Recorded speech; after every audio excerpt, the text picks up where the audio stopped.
plak-plak dong Bu Bolong. Kali jone sapa sing gawe? Lontir lu ya. Adik guru kula non. Kayangan wonten tamu ingkang mayapun Gatotkaca nanging abadan sukma. Oh inggih, inggih. Semunipun menika mesti wonten wigatos ingkang siningit pramila tumuli enggal kapurba menapa menggah wenganing gantra wedharing sedya lan wigatining karsa. Mengko to mengko Gatotkaca najan jeneng kita awujud badan sukma padha kanthi raharja nggon kita sowan. Kawula nuwun inggih Dayang Pukulun nampi berkah pangestu paduka winantu ing karaharjan lampah kula. Nyaosaken pangabekti mawon mugi konjuk ngandhaping canela paduka Pukulun. Wis ulun tampa pangestu ulun tampanana sanget anggen kula mundhi paring pangestu paduka. Mokal lamun ta boyana wigati kang siningit katandha. Kita iku maksih tumitah ing jagat gumelar pirantining jangkep lair lan batin raga lan sukma. Nanging genio kita kok ninggalke badan madhak wujud badan sukma munggah ana ing kayangan wigatine apa matura? Waleh-waleh menapa Dawa Kulun? Reneng ing wayah kula kajibat dados senopati ning negari Ngamarta. Iya. Kula dados satriya kepengin sanget gayuh satriya ingkang utami. Kepengin gayuh satriya kang utama inggih nggadahi bebuden ingkang luhur nengenaken dhateng kautaman murih gesangipun Gatotkaca menika saged piguna tumrap nusa bangsa miwah negari Pukulun.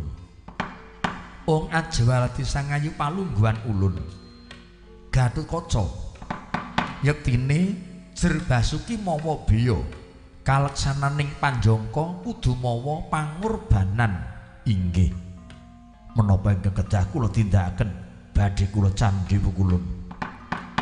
Pangudining Gatotkaca iku rong perkara lahir kelawan batin. Pangudining lahir Gatotkaca siji kudu nengenke marang Panembah mbuwujud agama apa wae lan nganggo cara kang kepiye bakune titah manembah karo kang maha urip bisa nyawijekke lan manunggalke kawula Gusti lan kawula. Kamangka sejatine kabeh agama iku becik niate ya luhur mung kejaba ngegungke lan manembah marang panguwasaning Yang Widiwasa. Nanging yen bisa sembahe Gatotkaca aja mung kandhek sembah tata gelar lair. Yen manembahing wadhak isih mbutuhke papan kang resik, ageman sing apik, ageman sing gandane wangi, kumrembyah tangane, kumedal ladine. Kuwi manembahing wadhak. Nanging yen bisa Gatotkaca kudu nggayuh panembahing rasa, panembahing rasa. Panembahing rasa iku manembahing urip marang kang gawe urip. Dununge dudu kiblat wetan kidul kulon lor ning dununge ana telenge ngati inggih. Beda apa Gatotkaca nggone manembah ngiblat ngulon ngiblat ngetan, ngiblat ngalor ngiblat ngidul ning batinmu mangur tinggal. Jeneng kita ora bisa nyawijekke nggone manembah. Kang mangkono panembahe tanpa guna. Inggih menika pangudining lair. Pangudining lair siji kudu nengenke marang Panembah kang angka loro jejering satriya tama iku kudu memayu hayuning bawana. Aja seneng gawe rusak ing jagat, aja seneng gawe pepati ning gawe apa padhang. Sebab ingkang menang nyernake iku dudu menungsa ning panguwasaning Yang Widiwasa. Yen manungsa kudu gedhekke rasa tresna welas asih marang kabeh titah kang kumelit ana jagat gemelar.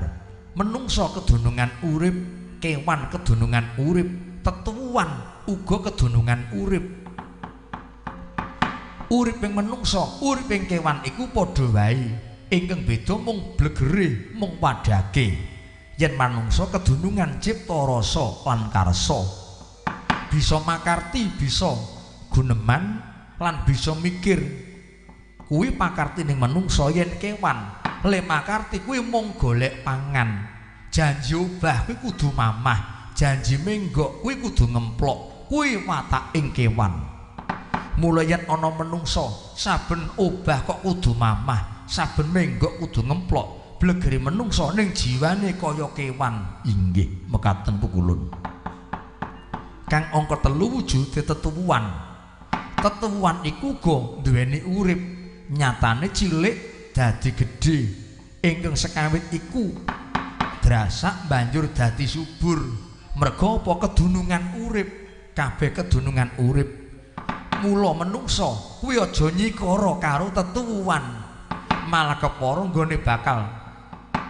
nandur wiji nyuwuna marang panguwasaning Hyang Widiwasa muga-muga wiji ingkang tinandur bisa sempulur ingkang sinebar bisa babar inggih semono uga menungsa nggone bakal methik palawija wiji pari merga iku kedunungan urip uga aja lali matur karo Kang Maha Urip lamun toh tetanduran palawija ingkang katandur bakal dimilik wohe mula kudu duweni rasa syukur marang panguwasaning Hyang Widiwasa diwujudi ora keteng mung setahun sepisan nggih badhe kula janji pukulun ingkang angka 2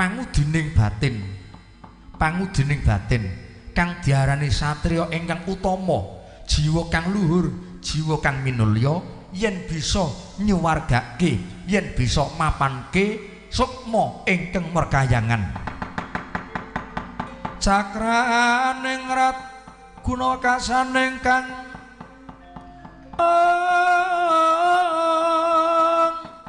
hang loro bawaning kang sinung wati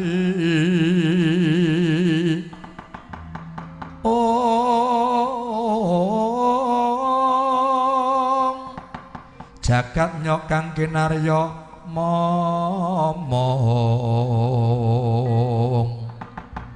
eka tunggal mata nyokang gumingsir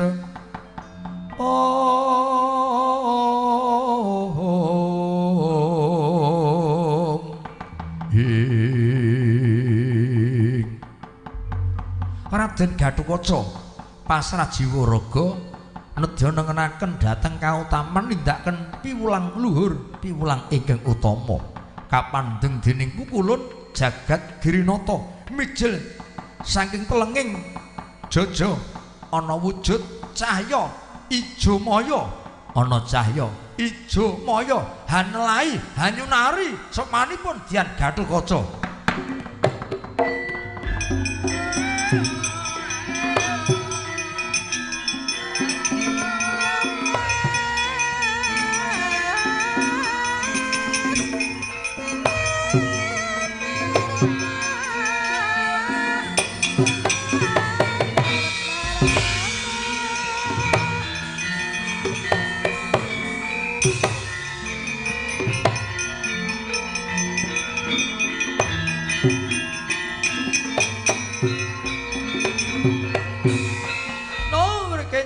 Kencang ngadi permesti ulun tingali wonten cahya wujud ijo maya mijil saking telenging nala menika menapa Adi Guru menika cahya Kakang Drada mratandani ing sakmangke katarima ing dados pamodhaipun Gatotkaca kepengin dados satriya ingkang utami nggih Gatotkaca ana kewajiban ingkang kudu sira tindakake perkawis menapa patine kadang kita yaiku Dursala rikala jaman lakon Dursala ngraman ingkang nyirnake Gatotkaca inggih ditrajang nganggo aji Narantaka pecah mestakane sirnaning kwanda Sukma jati mapan ana ing alam pengrantunan. Mula kewajibaning Gatotkaca kudu bisa mapanake sukma ingkang penasaran supaya bali ing kawitaning urip. Lajeng ngagem cara menapa nggih kula badhe mapanaken nyuwargaken Kakang Dursala Pukulun. Kita bakal ulun paringi sifat kandel wujude benda jemur. Benda jemur tampanana dadi sifat kandele Gatotkaca nggone bakal nyampurnake Dursala.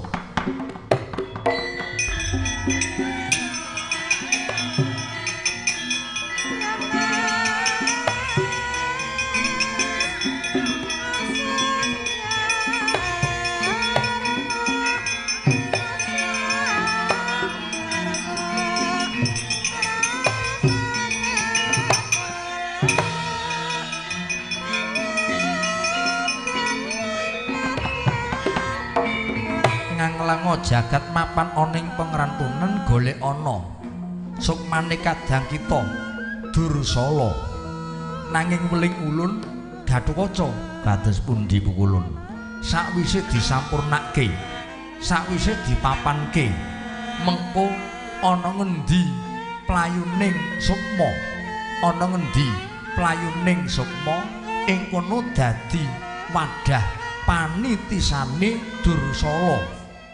Eling dieling titah ingkang kanggonan sukmaning Dursala padha karo swargane nunut tumrap titah iku mau.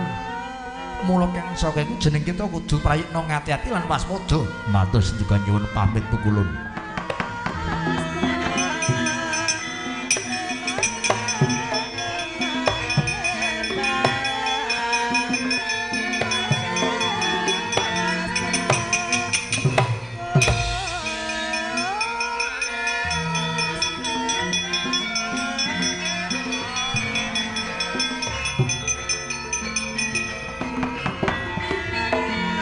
Estu ingkang mayah Gatotkaca kok saged mapanaken sukmanipun Dursala maratandani Gatotkaca sampun resik jiwanipun. Gatotkaca sampun suci bebudanipun. Oh inggih, inggih. Mugi-mugi saged kasembatan Adi Permesti dipun awat-awati Kakang Drada.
Gatotkaca kanthi jaja wilangit yen tandangan neng gegono haneng gegono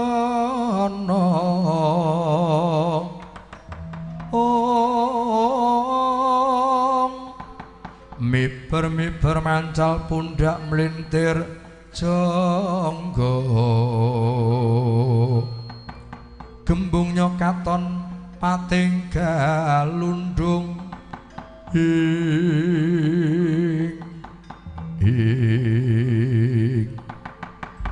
ketemu mungsuh lawas kadangipun Kakang Gatotkaca Kakang Dursala ora sakokan perjeka utang pati nyarupati utang wirang nyari wirang manuta tak sampurnake uripmu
Cinandak wani sukmanipun Raden Drusala dening Dian Gatotkaca ing pengangkah kepengin mapanaken dununging Sukma sampun ngantos menasaran sampun ngantos mapan wonten ing alam pengrantunan sanalika nyandak benda jemur kakepuraken mestakanipun Raden Drusala satemah lap ical saking Pandulu musna ilang wujuding dadan Sukma ilangipun nang Sukma manjing wonten ing negari Magadha manjing wonten ing negari Magadha manjing mring wadaganipun Dewi Golowati kinarya cekak ing cariyos benjang lairipun Dewi Golowati ingkang kapundhut garwa dening Dian Gatotkaca mijil siyungipun ponang putra mijil siyungipun saculaning warak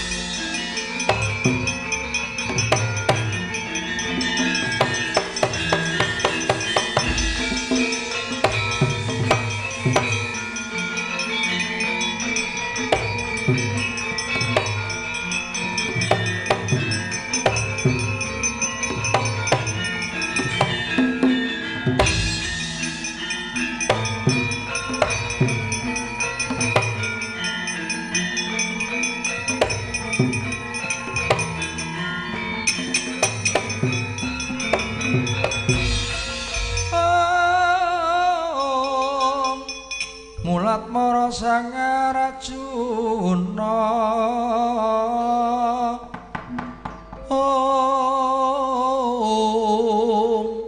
Esmonira kamanungsan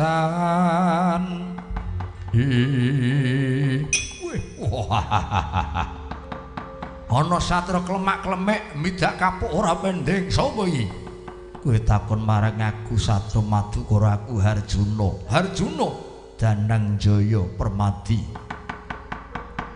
Ratu Sabrang gembyeng-gembyeng sandangane Nalindra ika cakra yogane swargi Rama Prabu Baka aku Prabu Narkobantara goleki panindak Pandhawa gengaran Werkudara ya Bratasena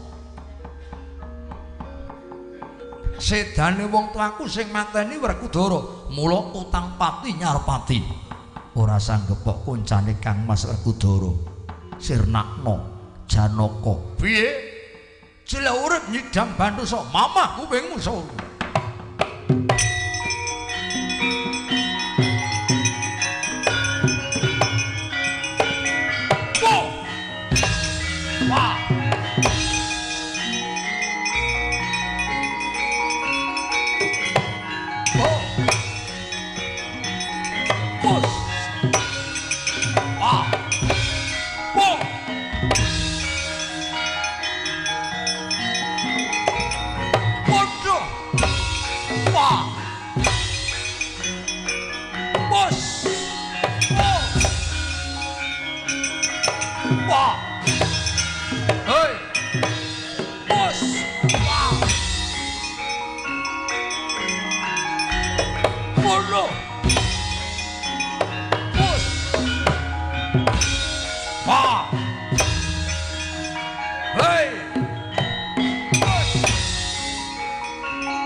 Gones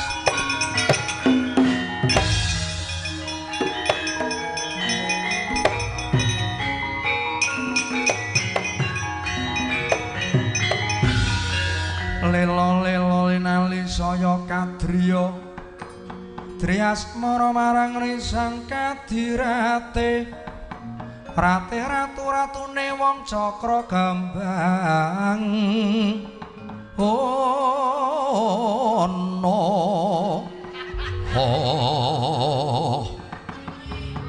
Janaka jle urip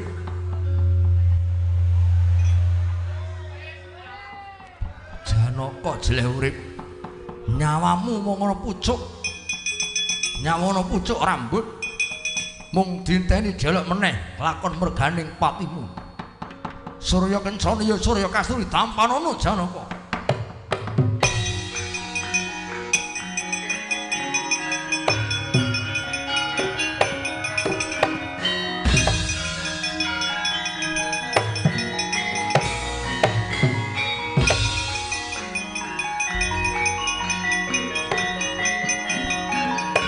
Antemo.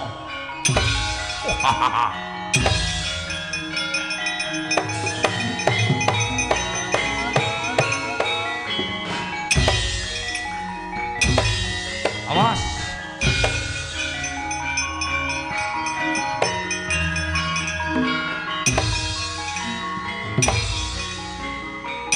Wah.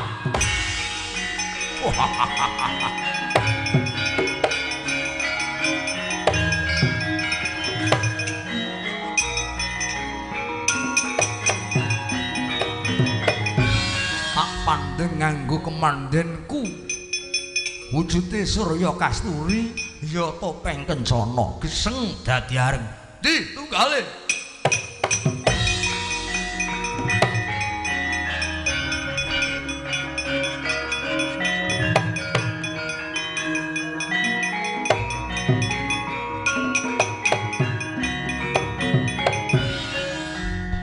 me arep bubar kok ya ana pegawean meneh Gong ngukur kodrat aku karo kowe rak mung trimo dadi bawahan mau sing rekoso kuwi pengarep lah saiki ganti pengarepe istirahat sing nyambut gawe bawahan apa angkat junjung ya iki ndara dipandheng nganggo paningale mungsuh geseng dadi areng Gong geseng dadi areng terus iki diaturke sinuwun Kresna kon nambani ora sak tambane ku ndak ora rampung-rampung terus.